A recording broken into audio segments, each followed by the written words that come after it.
Hey Insulators, we're excited here to be with Tony Ericksen, and he is from Salt Lake City, Utah. Tony here is in Tampa, Florida with us. We're visiting with the Attic Queen. We met up with him, and he is a BPI certified trainer. So we thought we'd take an opportunity here to get his insight on that side of the industry. So Tony, tell us a little bit about your background and what you were doing before you arrived here. Okay, yeah. Well, I started in 1994. I needed a job, and I had a friend that worked with the Weatherization Assistance Program. And so they said, hey, you should come over here. They might give you a job. And so I hired on, and that's when I became an air sealing guy. Okay. And they put me on an air sealing crew because that's what they needed. And then the installation crew opened up, and there was a stack of work, and I'm like, send me to that work. Yeah. They're being paid piece rate at the time. Oh, nice. And nobody could make any money doing the installation. Okay. And I'm like, well, why not? There's a stack of work. Some of the people that kept firing them, there was a lot of turnover because it was so hot and dirty. I'm like, yeah, job's hard. Yeah. Let's, but there's a stack of work. Let's do it. Our work actually doubled because what we found out when we went back on some of these jobs is they were just doing, like, the dark stigma on insulators is they cheat, right? Is they're cheating. They're not filling all the way to the edge. They're not getting that full depth of insulation. They're cutting corners. And that's what these guys were doing. And I'm like, well, I'm paid by the bag, so I'm not going to cut a corner. I did the work and made good money. And so I was really a go-getter. And while you're up in that attic, you're finding all the other little things and you work on those. But so, yeah, I got a reputation of being like the above and beyond guy. So that was my job. And that kept me for 12 and a half years with the Weatherization Assistance Program.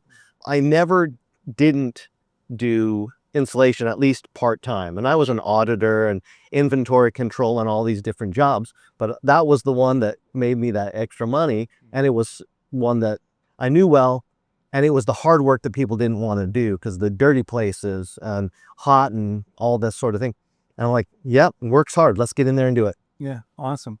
So from there, I mean, you had a lot of exposure to more than what most insulators have. A lot of them just fill the 6 inches up and go, and maybe add a vent or two. So it sounds like you had a little bit more exposure to the building science side of it. Yes and no. Okay. Yes and no. Tell us how you got into that. Okay. Well, there's training, okay? Because I came in very green, and so everybody's training you. You got to do it this way, but what I realized later was that the training was always, this guy was training you the way that this guy showed him how, and this guy showed him how, and then this guy was actually certified in some way. And so it was kind of like a game of telephone all the time. So you're always trying to deduce what is the science, and we didn't get a lot of that science training.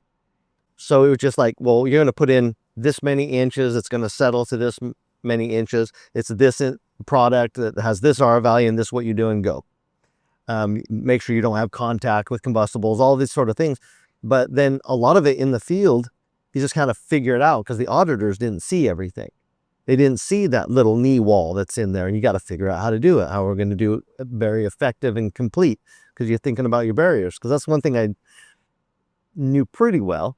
And then after I left the Weatherization Assistance Program, I started my own contracting business. Okay. And so I did a lot of retrofits and that sort of thing. But as much as I did, it was a really bad time, 2007 to 2010. So about that time. And so I failed miserably at that, and I needed a job. And that's how I came to be an instructor, because I saw an ad on Craigslist, literally on Craigslist, that says, do you know about weatherization? Do you know about some of these trades? I'm like, yes. Yeah. Send us your resume. And so I sent my resume into Everblue Training out of North Carolina, and they brought me in and put me through the BPI training, just the building analyst, their flagship certification.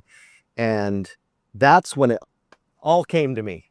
That all fell apart. My soul-crushing experience was right then, because when they were asking about any of these science things, I had my first one with my hand up. I'm like, this is the answer. And they're like, no, actually, like, wait. And then again, no, actually. And I stopped putting my hand up, like, and I started finding out the things that I didn't know. Yeah. All the dots started connecting. The whole idea of weighted R value, that equation alone devastated my career in my heart.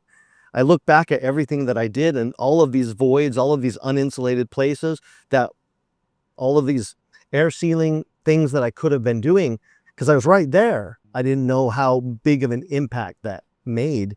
And so, yeah, it turned a corner in my mind. And this is my 15th year as an instructor with Everblue. Okay. And I'm an independent contractor. Sure. So I do consultations and all kinds of other things, training videos and that sort of thing. But it always boils down to this passion that burns in me. I can't go back to the thousands of houses that I crawled around in their attics and crawl spaces and fix and connect those dots. I can't do it. But what I can do is I can make sure the people that are going out, my students, and there's been thousands of them, that they know enough to do it correctly. Good. Awesome. That's the short answer. Yeah. No, very good. Now, what benefits are there to a BPI certified completion? Okay. Well, there are couple of answers to that. One of them is there are a lot of different organizations, cities, and different programs that they require it. Yeah. You have to have it. And that's the bad answer. Well, it's required, so I took it. The good answer is it gives you a foundation of building science, because an insulator, well, any of the trades, you go into a house and an HVAC guy is going to fix everything with an HVAC solution. Mm-hmm. The insulation guy, yeah, I can fix anything with my insulation solution. But what they're not doing is they're seeing that whole house as a system, and the inadvertent reactions, because every action has a reaction in a home, and it all has to be balanced and everything has to work together. And what the BPI certification says is, it says you've gone through this training. You have this minimum basis of knowledge. Now, in the weatherization assistance program, all of the procedures and everything, most of them are coming from the same place. Mm-hmm. And that's Department of Energy research that they've been doing since the 70s, right? Now, in the weatherization assistance program, the way it used to be is they had all of these procedures, all of these tests, all of this study and research that they'd done, and they give a big book to the state monitor and say, here you go, make a plan for your state. And they're like, oh, and then you have some guy who doesn't have a foundation, yeah, picking things. Well, that looks hard. Well, that looks good. Let's do that. And they make a plan. And there's not a lot of rhyme and reason. For example, when I was in the attics, they didn't do any air sealing in attics. I put damming around flues, right, to make sure the insulation didn't touch it and didn't fall down that big hole that was right there. Right. But they didn't. Yeah, but then the hole shouldn't be there. And I didn't even think about it. I didn't understand the idea of all these thermal bypasses. I didn't have that foundational knowledge. But with the building science principles, that's the very basic. You don't even get a BPI number for that one. That's just, it's so basic. Like, you should know at least this. Right. And I encourage everybody, no matter what trade you're in, get that building science principles. It is a fantastic foundation, and it'll start connecting a lot of those dots for you. And you think, what is this impact that this is having versus this? Right. And once you know what to look for, you can't not see it. Right. And it's very difficult to do the wrong thing when you know the right thing.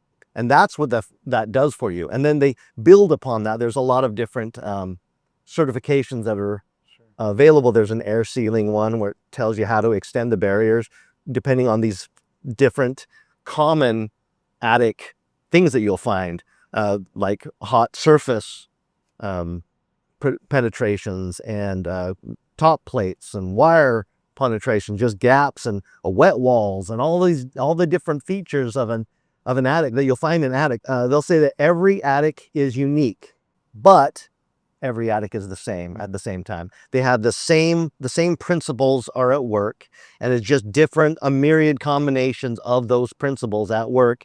And once you understand the ways of the universe, you can more effectively use them to work for you instead of trying to work against it. You don't stand at the beach and try to stop the waves, or you use them for your benefit. Okay, we're going to give your contact information in the description below this video.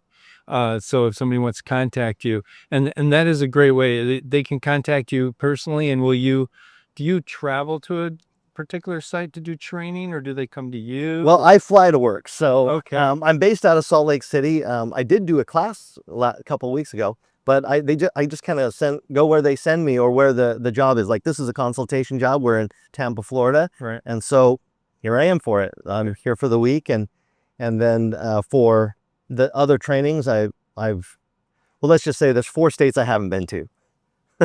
Right. No, that's awesome. It sounds like us. Right. We're pushing the gas pedal. Yeah, I get on that big bird and I go. Okay, if they want to take my classes, like I'm currently, the only people I'm like training for officially is Everblue training. And so you can go to their website and look at their class schedule, and they have a lot of open enrollments. But yeah, maybe out of luck to be in a building analyst with me for a little while, because I'm going to be doing a lot of energy auditor classes, and that's that next level. That's once you've been a building analyst for a while and you're doing the inspections and you get this work experience, then you can take it to the next level. And the energy auditor and quality control inspector and these different levels. And I'm going to be training that for a little while. So, but I'll be doing the other classes. But you can look in, and on the website they'll show you what they have. What are your goals with this? And what is your what do you hope the industry gains from all of this? Your passion. It's more of my dream. Okay, this is my dream. This is my hope that one day the public will get curious. They already know, they already want these things. They just don't know the extent of what they do. Nobody knows much about their attic and their crawl space, and they don't know about these spaces. People like, oh, there's R value. I have this R value, but have no idea what the R value means. More is good. And just if people just understood U value, Right. then be like, light bulbs would turn on. And they understand the correlation that the insulation is part of the equation. It's the conductive heat loss, and there's also the air leakage, the convective heat loss, the radiant heat loss, all these different things. And because everybody knows this stuff, you learned it in 7th grade, right? Mm-hmm. You learned all of this stuff, the water cycle, all of these things they already know, but just put it together and just get that public education. You can throw all the money at the problem that you want, like the government and whatnot. They can throw all the money that they want, but what they really need to do is educate people what it even means. And then you don't get the parasites, the rebate parasites. They come in there and they do it by the letter, and they do the minimum effort, and you get one shot. And then people say, well, that's been done, it's been addressed, and it hasn't, and they don't know the difference. My dream is that they know the difference eventually. And so podcasts like this, training videos, I make training videos as well. And I make those independently for if you're interested. But those sort of things to get the public to really understand more about their home and start demanding this. Demanding that they get a full energy audit for their home, and they know where they need insulation and where they don't need insulation, what kind of insulation they should be getting, and the difference between them, and really start making these decisions for themselves and getting savvy about their own home. That's my passion. Plus, I look back at my career, I can't go back. So I want to make sure that every student I have has the tools to do it right, and they'll be my penance. Tony, it's been a pleasure meeting you, Thank you. and I'm glad we still have another day here out there. Yes, I'm going to be looking in some more attics. It's the first time I've been in an attic for a little while, and I'll tell you what, today I think I may have been in the hottest attic of my career. Wow, yeah. It was so Well, hot. there is nothing like a Florida attic in the summer. You're right. I've only been in Utah attics, and it's a dry heat. Yeah, right. Well, thank you for taking your time with our daughter tomorrow. Our course. daughter owns Extraction Pros. It's a company out of South Alabama, and she gets to shadow you a little bit tomorrow. And Awesome. We're excited for that. Awesome. Thank you. I look forward to it. All right. Take care.